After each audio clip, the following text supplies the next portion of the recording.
Okay, now in this today's session, we will discuss the concept of adverse effect of diuretics, loop diuretics basically, and their drug interactions. So starting from the loop diuretics adverse effect, examples आपको पता ही है वो कौन कौन से हैं basically, वो आपको लर्न करना है। सबसे पहले अगर हम बात करें तो ये क्या है, हाइपोकैलेमिया। तो इसमें कोई ऐसा डाउट नहीं होगा किसी बच्चे को कि हाइपोकैलेमिया मींस बॉडी के अंदर पोटेशियम की क्या करते हैं, पोटेशियम की अवेलेबिलिटी को कम करते हैं, क्योंकि ये पोटेशियम के एक्सक्रीशन को प्रमोट करते हैं।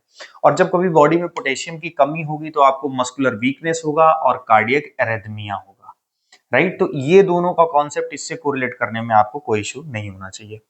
सेकंड अगर हम बात करें हाइपोनेट्रीमिया, बट ऑब्वियसली बात है कि ये सोडियम को भी बॉडी से एक्सक्रीट आउट करते हैं, इसी वजह से हाइपोनेट्रीमिया करते हैं। और जब कभी सोडियम की बॉडी में अगर ज्यादा कमी हो जाए एक्सेस, तो that may be cause of seizure, seizure आ सकते हैं, इपिलेप्टिक सीजर आपको आ सकते हैं।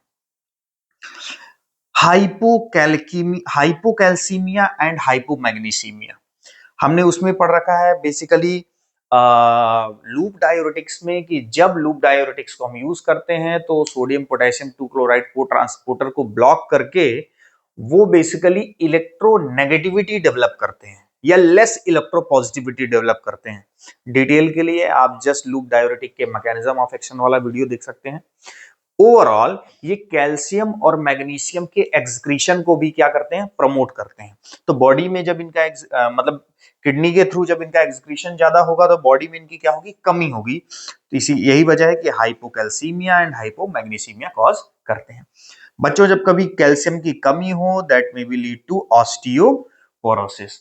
इसीलिए लॉन्ग टर्म अगर आपका थेरेपी में फुरासामाइड या हाई सीलिंग डायरेटिक चलते हैं तो उनके साथ आपको कैल्शियम का सप्लीमेंटेशन देना होता है, क्योंकि ये क्या करते हैं बेसिकली लॉन्ग रन में ऑस्टियोपोरोसिस, बोन्स को वीक करते हैं, राइट। हाइपोमैग्नीसीमिया मींस ये कार्डियक एरिथमिया को यहां से इंड्यूस करते हैं। मेटाबॉलिक डिसऑर्डर की अगर बात करें तो मेटाबॉलिक डिसऑर्डर में देखिए आपका जो कॉन्सेप्ट है बच्चे का जो याद रखने का, मेटाबॉलिक डिसऑर्डर में सबसे पहले अगर आपको यह है कि हाइपरग्लाइसीमिया कर रहे हैं, तो हाइपरग्लाइसीमिया की मेन वजह क्या है, देखिए आप कोरिलेट करिए किससे, हाइपोकैलीमिया से। हमको पता होना चाहिए कि जब पैंक्रियाटिक जो बीटा सेल होती है, कौन सी, पैंक्रियाटिक आपकी कौन सी सेल, बीटा सेल, इनकी प्रॉपर फंक्शनिंग के लिए आपका रिक्वायर्ड होता है क्या, पोटेशियम। क्योंकि आप जब डायबिटीज वाले चैप्टर में पढ़ेंगे कि किस तरीके से इंसुलिन रिलीज की मैकेनिज्म होती है, तो वहां पे आपको समझ में आएगा कि पोटेशियम सेंसिटिव एटीपीए चैनल के थ्रू आपकी बीटा सेल से इंसुलिन का रिलीज होता है। तो जब बॉडी में by using the loop diuretics आपका पोटेशियम की क्या हो जाएगी, कमी, तो बीटा सेल की प्रॉपर फंक्शनिंग नहीं होगी एंड क्या रिलीज नहीं होगा ज्यादा, इंसुलिन। एंड जब इंसुलिन रिलीज नहीं होगा, चूंकि इंसुलिन का काम है ग्लूकोज को कन्वर्ट करना ग्लाइकोजन में, तो जब ये रिलीज नहीं होगा तो ग्लूकोज कन्वर्ट नहीं होगा ग्लाइकोजन में, इट मींस ग्लूकोज का लेवल ब्लड में बढ़ेगा and that may lead to hyperglycaemia. तो पोटेशियम लॉस की वजह से ओवरऑल ये कोरिलेशन चल रहा है आपका, ये क्लियर हो गया। हाइपर यूरिसेमिया, हाइपर यूरिसेमिया कैसे कोरिलेट करना है, देखिए बेसिकली जब हम बात करते हैं आपका पीसीटी की, तो पीसीटी में इस तरीके से हम पढ़ते हैं कि आपका ओवरऑल जैसे ये thick ascending limb of loop of Henle में आपका बेसिकली लूप डायोरेटिक्स वर्क करते हैं। बेसिकली अगर हम फ्यूरासोमाइड की बात करें तो ये यहां तक जो आते हैं, रीच होती है, इनकी रीच होती है ऑर्गेनिक एनायन ट्रांसपोर्टर के थ्रू। मींस जो ट्रांसपोर्टर होते हैं एपिथेलियल सेल में, वो इसको ब्लड से यहां तक लाते हैं, राइट। तो ऑर्गेनिक एनायन ट्रांसपोर्टर की हेल्प से फ्यूरासोमाइड अपने साइट ऑफ एक्शन तक पहुंचती है। देखिए ऑर्गेनिक एनायन ट्रांसपोर्टर सेम जो फ्यूरासोमाइड को यहां तक लाता है, वो ही सेम लाता है आपका किसको, यूरिक एसिड को, किसको, यूरिक एसिड का। तो जब वो इन्वॉल्व हो गया ऑर्गेनिक एनायन ट्रांसपोर्ट किसको लाने में, फ्यूरासोमाइड को, तो नहीं ला पाया किसको, यूरिक एसिड को। तो ब्लड से ज्यादा ट्यूबुलर ल्यूमेन तक क्या नहीं आ पाई, यूरिक एसिड, तो ब्लड में क्या बढ़ गया, यूरिक एसिड। तो आपने बोला क्या हो गया, हाइपर यूरिसेमिया। तो ऑर्गेनिक एनायन ट्रांसपोर्टर बिल्कुल सिंपल है, आपको इसमें एक्सप्लेन करना है कि the organic anion transporter are basically responsible for transporting the furosemide towards the site of action And as we know, the same organic anion transporter is also responsible for the transport of uric acid towards the tubular lumen. But in the presence of uric acid का transport नहीं होगा towards the lumen, means वो कहां रह जाएगी, blood में, और blood में जब ज्यादा होगी तो आप बोलोगे हाइपरयूरिसेमिया। तो ऑर्गेनिक एनायन ट्रांसपोर्टर से आप इसको कोरिलेट करना है। नेक्स्ट हम बात करते हैं हाइपरलिपिडेमिया। देखिए आपका इसको आप कोरिलेट करेंगे कि जैसे आपने लूप डायरेटिक्स किसी को दी, तो लूप डायरेटिक्स लॉन्ग रन में ओवरऑल जब ब्लड वॉल्यूम को क्या करता है, कम करता है, क्योंकि यूरिनरी आउटपुट को बढ़ा देता है। तो जब ब्लड वॉल्यूम कम होगा तो आपका क्या, रास सिस्टम एक्टिवेट होगा, रेनिन एंजियोटेंसिन, और ये सिस्टम तो होगा ही, और बेसिकली आप कह सकते हैं कि आपका सिंपैथेटिक नर्वस सिस्टम एक्टिवेट होगा ताकि ब्लड प्रेशर को मेंटेन किया जा सके। और सिंपैथेटिक नर्वस सिस्टम में जब आपका नॉरएपिनेफ्रिन वगैरह ब्लड में ज्यादा आएंगे तो ये क्या करते हैं, ये फैटी एसिड को बेसिकली आपके एडिपोज टिश्यू से फैट को ब्रेक करके फैटी एसिड बनाते हैं उसकी एनर्जी को यूटिलाइज करने के लिए। तब ब्लड में फैटी एसिड और ट्राइग्लिसराइड का लेवल बढ़ जाता है। इसीलिए हम बोलते हैं कि फुरोसामाइड देने से बेसिकली इनडायरेक्टली आपका हाइपरलिपिडेमिया को ये प्रमोट करते हैं। तो मेटाबॉलिक में आपका हाइपरग्लाइसेमिया, हाइपरयूरिसेमिया एंड हाइपरलिपिडेमिया, ये आपको याद रखनी है। नेक्स्ट अगर हम बात करें ओटोटॉक्सिसिटी, हियरिंग लॉस। ओटोटॉक्सिसिटी का मेन जो सबसे मेन, जितनी भी आपकी लूप डायरेटिक्स हैं, अगर मल्टीपल चॉइस क्वेश्चन में आता है तो सबसे ज्यादा जो स्ट्रॉन्गेस्ट आपकी हियरिंग लॉस के लिए रिस्पॉन्सिबल है, दैट इज एथाक्राइनिक एसिड। एथाक्राइनिक एसिड आपकी जो बेसिकली लूप डायरेटिक्स है वो आपका हियरिंग लॉस करती है। द रीजन बिहाइंड दिस कि जो सोडियम पोटेशियम 2 क्लोराइड को ट्रांसपोर्ट को ये thick ascending limb of loop of Henle block करती है, वही सेम आपके कहां होता है, ईयर की कॉकलिया में, वेस्टिबुलर apparatus में। सेम सोडियम पोटेशियम 2 क्लोराइड को transport also blocked in the vestibular apparatus of the inner ear. And जब ये वहां पर आयंस का इंबैलेंस होगा तो that will lead to the hearing loss or you can say the ototoxicity. So the reason is very simple. The same co-transporter is also present in the cochlea or the vestibular apparatus of the inner ear. So when these transporter at the cochlea or inner ear will be blocked, there will be imbalance in the ions and that resulting in the hearing loss or you can say the ototoxicity. Simple.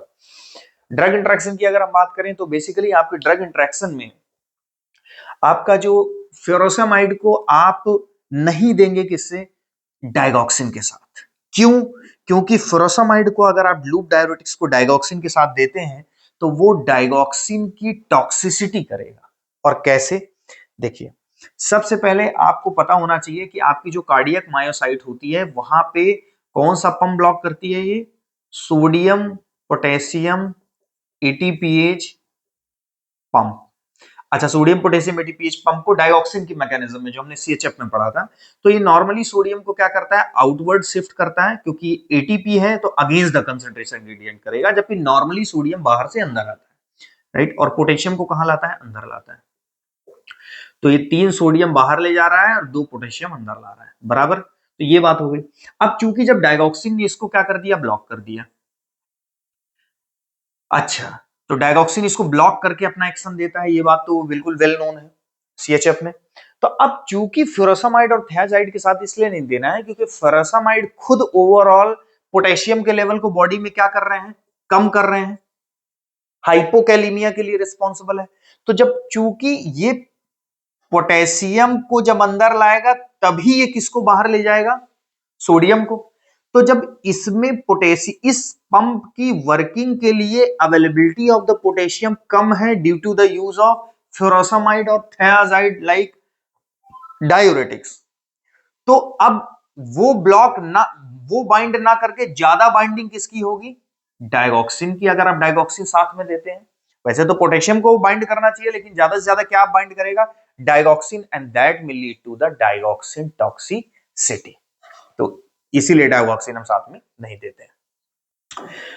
फ्यूरोसामाइड को आप NSAID के साथ नहीं देंगे। The reason behind कि basically आपका जो ये ग्लोमेरुलस फिल्ट्रेशन के बाद ये पूरा असेंबली जो होती है पीसीटी और डीसीटी वाली, पीसीटी और लूप ऑफ हेनले और ये डीसीटी एंड सीटी।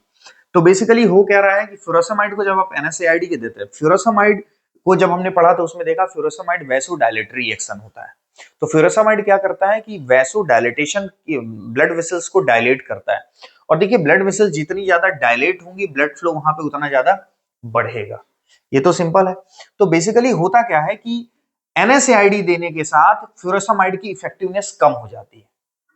और उसका रीजन ये है कि NSAID प्रोस्टाग्लैंडिन की सिंथेसिस को ब्लॉक करते हैं, और उन प्रोस्टाग्लैंडिन की सिंथेसिस को भी ब्लॉक करते हैं जो रीनल वैसोडायलेटेशन के लिए हेल्पफुल होता है। तो जब वो प्रोस्टाग्लैंडिन की सिंथेसिस ब्लॉक कर देंगे जो कि वैसोडायलेटेशन कराते थे, तो ब्लड फ्लो क्या हो जाएगा, कम हो जाएगा, फिल्ट्रेशन क्या हो जाएगा, कम हो जाएगा। ओवरऑल इसका एक्शन वैसोडायलेटेशन है, इसका एक्शन वैसोकॉन्स्ट्रिक्शन है at the same place, renal vessels में। तो ये दोनों एक दूसरे के कॉन्ट्रा इंडिकेटरी हैं, कॉन्ट्राडिक्टरी हैं। तो बेसिकली यहां पे क्या होगा कि इफेक्टिवनेस ऑफ द फ्यूरोसेमाइड क्या हो जाएगी, कम हो जाएगी, इसीलिए साथ में ये कॉम्बिनेशन नहीं दिया जाता। फ्यूरोसेमाइड एंड अमाइनो ग्लाइकोसाइड की अगर हम बात करें तो वेल नोन अमाइनो ग्लाइकोसाइड जो है ओटोटॉक्सिक होते हैं, और ओटोटॉक्सिक होते हैं, हेयरिंग लॉस के लिए रिस्पॉन्सिबल होते हैं। हमने अभी जस्ट देखा कि आपका फ्यूरोसेमाइड भी ओटोटॉक्सिसिटी करता था। तो आप ये दोनों कॉम्बिनेशन दे के पूरी तरीके से ओटोटॉक्सिसिटी कॉज करने की कोशिश नहीं करेंगे। इट मींस आप जो है ये कॉम्बिनेशन नहीं देंगे, क्योंकि amino glycoside well known ototoxic agents होते हैं। फ्यूरोसेमाइड या थायाजाइड को बेसिकली हम लिथियम के साथ नहीं देते। द रीजन बिहाइंड कि फ्यूरोसेमाइड वगैरह ओवरऑल क्या करते हैं कि सोडियम की क्या करते हैं, हाइपोनेट्रीमिया में ब्लड बॉडी से रिमूव करते हैं, यूरिनरी आउटपुट, यूरिनरी वॉल्यूम में उनको मेकअप करते हैं।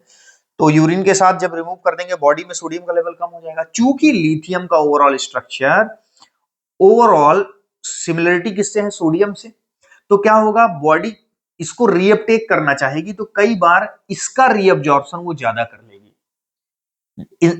इन स्पाइट ऑफ किसके, सोडियम के, वो किसका रीअब्जॉर्प्शन ज्यादा कर लेगी, लिथियम का, और lithium is a very dangerous thing. तो आपका क्या हो जाएगा, लिथियम की टॉक्सिसिटी, क्योंकि in the depletion of sodium, क्योंकि फ्यूरोसेमाइड ने डिप्लीशन ऑफ सोडियम किया बॉडी से, तो उसके मैनेज करने के लिए कंपनसेटरी बॉडी किसको रीअब्सॉर्ब ज्यादा कर लेगी, लिथियम को, and that is a toxic for our body. तो ओवरऑल जो हमारा एडवर्स इफेक्ट था वो इलेक्ट्रोलाइट डिस्टर्बेंस को लेके इतनी चीजें थी, मेटाबॉलिक डिस्टर्बेंसेस को लेके, ओटोटॉक्सिसिटी को लेके, और ड्रग इंटरेक्शंस को लेके आपने basically digoxin, NSAID, lithium and aminoglycoside के साथ पढ़ा। तो आपका कई बार एग्जामिनेशन में 2 मार्क्स का आ सकता है, और कई बार कॉम्पिटिटिव एग्जाम में तो आता ही है। सो आई होप कि आप एक अंडरस्टैंडिंग अगर बना पाए हैं, तो आप चैनल को सब्सक्राइब करें और अपने फ्रेंड के साथ वीडियो को शेयर करें। Thank you very much.